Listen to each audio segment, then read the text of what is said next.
Very good morning, everyone. How are you all? I hope you all are fit and fine at your place and studying very well. Yes, students, we have done 4 stanzas of this poem, Ram Lakshman Parshuram Samvad, and now we are doing stanza number 5. So let's start. तुम तो काल हाँक जनु लावा, बार बार मोहि लागी बुलावा। सुनत लखन के वचन कठोरा, परसु सुधारी धरेऊ कर घोरा। अब पिछले स्टैंजा में हमने पढ़ा कि परशुराम जी जो थे वो लक्ष्मण को बहुत सुनाते हैं, बुरा भला कहते हैं। तो लक्ष्मण उनकी बात सुनकर कहाँ चुप होने वाले थे। लक्ष्मण किसी से डरते नहीं थे, निडर थे। तो उन्होंने भी परशुराम को सुनाना शुरू कर दिया। क्या बोले? तुम तो काल हाँक जनु लावा, बार बार मोहि लागी बुलावा।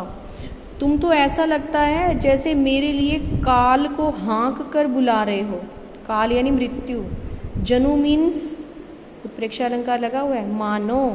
तुम तो मानो काल को हाँक कर बुला रहे हो। बार बार मोहि लागी बुलावा, मेरे लिए यानी मुझे मारने के लिए आप काल को बार बार हाँक कर बुला रहे हो, ऐसा मालूम हो रहा है। सुनत लखन के वचन कठोरा।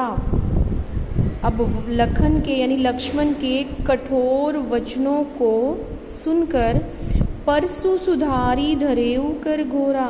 परशुराम जो थे अपने फरसे को, परसु यानी फरसे को सुधार कर धरने लगे अपने हाथ में, मतलब जैसे उन्होंने लिया हुआ था तो उसको सीधी तरह से पकड़ने लगे मारने के लिए। अब जनी देव दोषी मोहि लागू, अब इसका दोष मुझे ही लगेगा, मुझे मत देना। अब जनी देई दोष मोहि लागू, अब इसको मारने का दोष मुझे मत देना, मुझे ही लगेगा, मुझे मालूम है लेकिन मुझे मत देना। कटुवादी, कटु यानी कड़वा, वादी मीन्स बोलने वाला। ये कड़वे वचन बोलने वाला बालकु, बालक बद्ध जोगु, वध करने योग्य है। अब इसको मारने का दोष आप मुझे मत देना, क्योंकि कड़वे वचन बोलने वाला यह बालक वध करने योग्य है। बाल बिलो की बहुत में बाँचा, अब यहु मरनिहार भासाचा। बाल बिलो की, बालक देखकर, यानी ये बालक है मेरे सामने, ऐसा देखकर बहुत मैं बाँचा, मैंने बहुत देखकर बाँचा, बचाया इसको। यानी ये कितनी देर से मुझे बुरा भला बोल रहा है, कड़वे वचन सुना रहा है, तो बालक सोचकर मैं इसको छोड़ रहा था, इसको बचा रहा था। अब ये हूँ मरनिहार भय साँचा। साँचा मीन सच में, मरनिहार मरने के लिए आ गया है। अब ये सचमुच मृत्यु पर आ गया है, यानी मरने वाला है बस, अब ये सच में मृत्यु पर आ गया है। कौशिक कहा क्षमई अपराधु, बाल दोष गुण गण ही न साधु। कौशिक यानी विश्वामित्र जी जो राम और लक्ष्मण को लेकर आए थे। कौशिक कहा, ये बातें सुनकर विश्वामित्र ने कहा, क्षमय अपराधु, ये अपराध क्षमा कर दो। बाल दोष गुण गण ही न साधु, जो बालकों के दोष और गुण होते हैं ना, वो साधु लोग नहीं गिनते। यानी साधु लोगों की नज़रों में गुण और दोष होते हैं, लेकिन बालकों के लिए नहीं होते। जो बालक जो भी करें उसमें गुण या दोष जो साधु लोग हैं वो नहीं देखते। खर कुठार में अकुरन को ही, अकरुण को ही। खर कुठार यानी मैं जो है, ये जो मेरा तीखी धार वाला जो फरसा है, खर कुठार, कुठार जो है वो तीखी धार वाला है, खर है मैं, और मैं क्या हूँ? अकरुण। करुण यानी दया करने वाला, और अकरुण अपोजिट हो गया, दया करने वाला नहीं हूँ। को ही, और बहुत क्रोधित हूँ। मैं बिल्कुल दया से रहित हूँ और क्रोधित हूँ। और जो मेरा कुठार है, जो मेरा फरसा है, वो बड़ी तीखी धार वाला है। आगे अपराधी गुरुद्रोही, और मेरे जो आगे अपराधी खड़ा है वो कौन है? गुरुद्रोही, गुरु का द्रोह करने वाला, विद्रोह करने वाला, गुरु की आज्ञा का पालन ना करने वाला, क्योंकि वो भी गुरु ही थे। विश्वामित्र जो थे, परशुराम जी जो थे, लेकिन जो लक्ष्मण था उनका विरोध कर रहा था। तो इसको कहते कि जो मेरे हाथ में कुठार है वो बड़ी तीखी धार वाला है, और मैं क्या हूँ? मैं बिना दया करने वाला और क्रोधी हूँ, दया नहीं करने वाला हूँ, मेरे मन में बिल्कुल दया नहीं है। और मैं क्रोधी स्वभाव का हूँ। आगे अपराधी गुरुद्रोही, और जो मेरे आगे अपराधी है वो गुरु का द्रोह करने वाला है। उत्तर देत छोड़ो बिन मारे। अब जो कहते हैं कि इतने पर भी मैं इस अपराधी को, ये ऐसा होने पर भी उत्तर दे रहा है, इतने मुझे बड़े बड़े उत्तर दे रहा है, यानी जो बात मैं कर रहा हूँ मुझे उस चीज का उत्तर दे जा रहा है। छोड़ो बिन मारे, मैं इसको बिना मारे छोड़ रहा हूँ। इतना बुरा कर रहा है ये मेरे साथ, इतनी इंसल्ट कर रहा है मेरी, लेकिन फिर भी मैं इसको बिना मारे छोड़ रहा हूँ। क्यों छोड़ रहा हूँ? केवल कौशिक सील तुम्हारे, सील होता है चरित्र। कौशिक कौन है? अभी बताया था, यस, विश्वामित्र जी।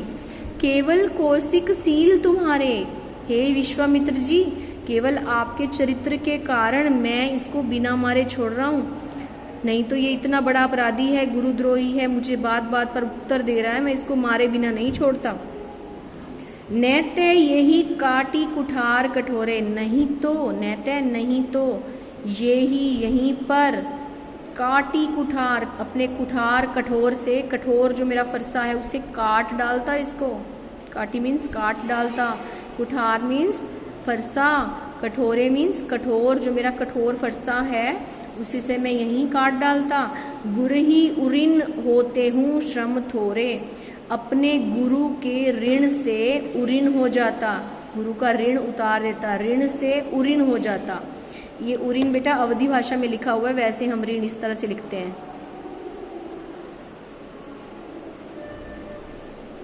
ऋण का उऋण होता है ना, वो इस तरह से लिखा जाता है, उऋण, राइट।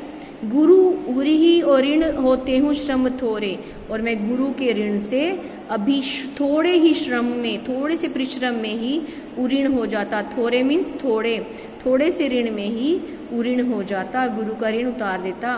गाधी सुनु कह हृदय हसी, मुनि ही हरि हर सूझे। गाधी सुनु यानी गाधी ऋषि के पुत्र, गाधी मुनि के,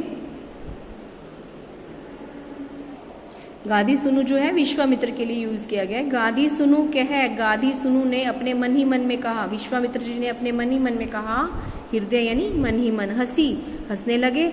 मुनि ही हरिहर सूझे, मुनि को हर जगह हरा ही हरा दिख रहा है, यानी जैसे सावन के अंधे को हरा हरा दिखता है ना हर जगह, उसी तरह ये कहावत है एक कि ये जो मुनि हैं इनको तो हर जगह हरा ही हरा दिख रहा है, यानी वे अपने आप को इतना बड़ा समझ रहे हैं। अयमय खांड न ऊख मय, अजहू न बूझ अबूझ। अयमय यानी कि लोहे से बनी हुई खांड, खंडा, खंडा एक अस्त्र होता है, यानी खड़ग, खड़ग तो जानते हो ना, तलवार, खांड भी बोला जाता है, उसका एक अनेकार्थी पर्यायवाची शब्द है ये। अयमय यानी लोहे से बना हुआ, अय होता है लोहा, मय मीन्स बना हुआ, लोहे से बनी हुई तलवार के समान है ये, खांड के समान है, ना कि ऊख से बनी हुई खांड, ऊख यानी गन्ना। अब यहाँ खांड को अनेकार्थी रूप में यूज किया गया, यानी एक ही शब्द के दो मीनिंग हैं। तो कौन सा अलंकार होता है वहां पे? श्लेष अलंकार, क्योंकि खांड एक ही वर्ड है लेकिन उसका दो मीनिंग में यूज किया गया है। एक तो लोहे से बनी हुई खांड यानी खड़ग, तलवार, और दूसरा गन्ने से बनी हुई खांड यानी चीनी। तो विश्वामित्र जी मन ही मन में हंसते हैं और कहते हैं मुनि को तो हर जगह हरा ही हरा सूझ रहा है, जो ये राम लक्ष्मण है ये लोहे से बनी हुई खांड है, ना कि ऊख से बनी हुई, गन्ने से बनी हुई खांड।